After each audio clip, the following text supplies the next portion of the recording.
पण कितें आसा एज अ फिजिओथेरपिस्ट आमकां सदांच एक तरेचे गुणे मारप चालूच आशिल्ले. But I am very happy and I congratulate not myself but every single physiotherapist in India who stood by these things. आता ही someone called Sunita, I don't know who she, whether she's a doctor, she's a technician, I really don't know, because the person who does not respect my profession, I cannot respect her absolutely.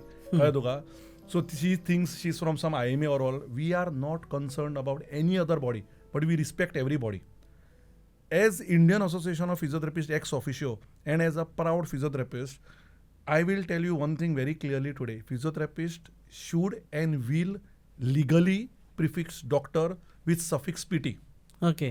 And this is not done by Ketan Bhatikar or IMA or MCI or IAP. Again, my respect to every single association. But this is done by something called as bill. I think I need to clarify it today.